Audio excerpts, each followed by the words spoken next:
Hi babes, welcome to Hamilton's Halogen, and this is your friend, Carrie Hamilton. This is a place where darkness meets illumination and truth becomes your turning point. Just like a halogen light burns brighter and hotter to reveal darkness, this podcast is about bringing light into places that many avoid.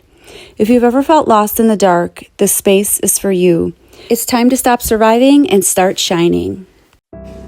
I want to take you back to grammar school, and remember when we had to learn the color wheel, and we had to learn all the different, there's primary colors, there's secondary colors, there's complementary colors. Remember how we had to learn all that? What if I told you that healing and feelings and just life in general, emotions, those actually work the same exact way? Let me explain. So here is an example of the feelings wheel. So just like you have a colors wheel, this is the feelings wheel. So when you are going into trying to discover what triggers you, how to heal that, how to handle your emotions, why are things bothering you that may be decades old, or why are things even bothering you or setting you off to begin with, maybe things that never bothered you before. This feelings wheel is very, very great to utilize as a tool to get to the bottom of that. For instance, let's just use this as an example.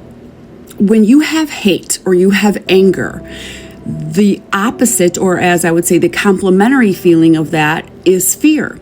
So there's something inside of you, whether it happened to you in your past, whether it's happening to you now, whether it's something you fear to lose because maybe you work so hard to receive, whatever it is, if something gives you fear inside of yourself, you are going to then project an anger or a hatred or, madness to that fear or that emotion when you fear, because you are basically projecting that complementary feeling. And the way that you heal that is by healing what that complementary thing is. So if you're walking around and you're having hatred and you're, always angry, you have to ask yourself, well, what am I fearing? What is causing fear inside of me that is making me angry? That is making me, have hatred against whatever situation that it is that you're going through. Another thing too is I actually don't like using the word heal, because if you are not one who can look inside of other people's perspectives, maybe not, set your mindset to understand others' views, a lot of times you think you did nothing wrong or that you're perfect. And I'll be the first to tell you, you're not perfect. There's nobody perfect in here, because we are all imperfectly perfect. And you are supposed to be imperfect because you are your own person, and that is what makes you. But anyway, I just do not like the word heal, because a lot of people, first of all, when they hear that word, they think work and, stress and chaos and, oh my God, I have to heal something. Then they also feel that something's wrong with them. Healing doesn't mean that anything is wrong with you. It means that you're trying to, again, go back to the complementary feeling and see what's triggering you to act in the opposite manner. So again, using the fear and the anger example that I gave you. Also, when people think healing, again, they think that they're taking ownership or accountability, which yes, that is needed in some cases. However, people think that, well, I'm not taking all the blame, this person did this or they did this to me and it's not right and so forth. So I don't even like using that word heal. So rather than use the word heal, I want you to look at and use this word instead. I want you to think of the word heal as love. How can you love yourself more? How can you love the situation, even if it was toxic, horrible, things that were done to you that no human should ever have to go through? I am not saying that you have to bypass any of those horrible things that were done to you or, things that you experienced. But how can we make a toxic situation, a horrible situation, and turn it into love? And that begins by loving yourself for the situations and the things that you encounter. So again, going back to the wheel, what is the complementary feeling to why you're feeling the way that you are? Now, there's only 2 commandments that were ever given, and it's love thy Lord and then love thy neighbor like thyself. How could you love somebody like thy neighbor if you don't love thyself? How could you love them in that manner or respect them in that manner if you don't have that within yourself? You can't feel something that you don't have, right? Well, how you do that is forgiveness. Now wait, you're not forgiving the people or the situation or whatever occurred. What you're forgiving is your sense of why you were in that situation, how you let it take hold of you. You're forgiving yourself in the healing aspect of giving yourself love and finding peace within that situation. Come to a peaceful understanding, knowing that what they did to you had nothing to do with you personally.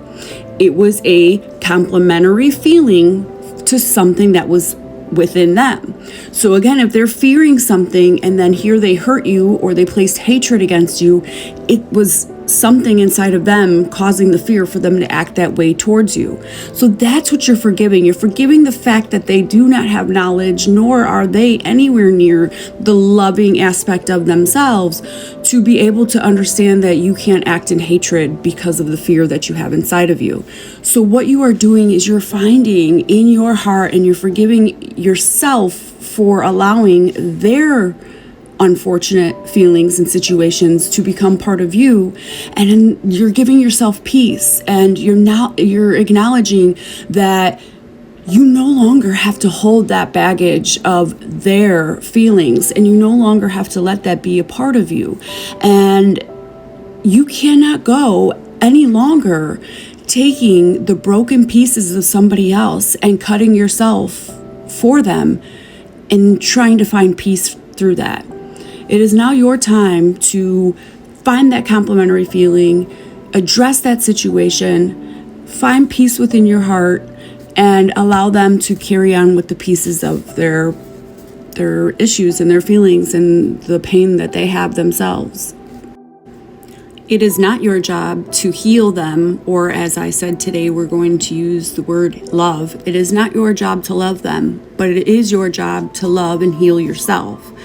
And if you don't, you will continue to fall on the feelings of the complementary feeling and project the opposite to others, because inside of you, that is the healing and the love that you need to give yourself so that you could stop acting in the complementary feeling that is causing every single day to be in gloom. We are all creatures of habit, and whether it's good or bad habits, that becomes our normal. Our brain is the master of everything. Our actions follow our thoughts, and our mind is that master. What the mind says, the body follows.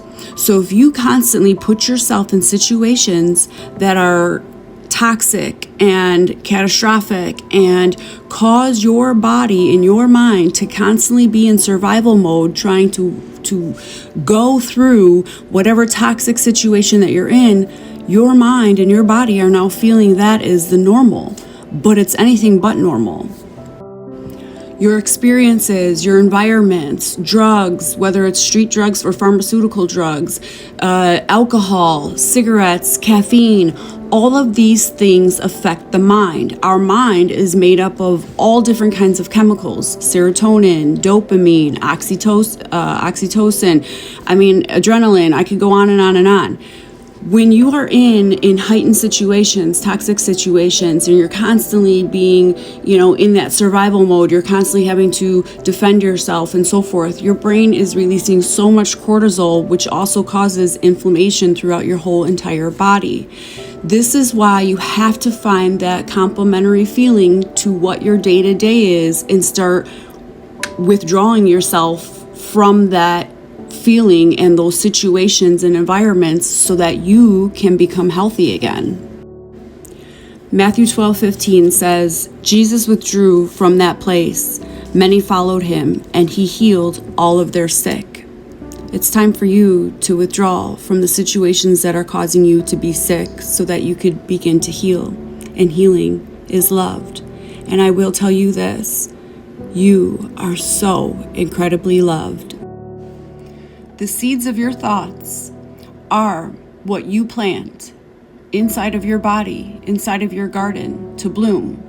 If your soil is damaged, if your seeds are stale, and if the water that you're watering yourself with is poisoned, you cannot bloom, you cannot blossom, you cannot flourish, you cannot grow.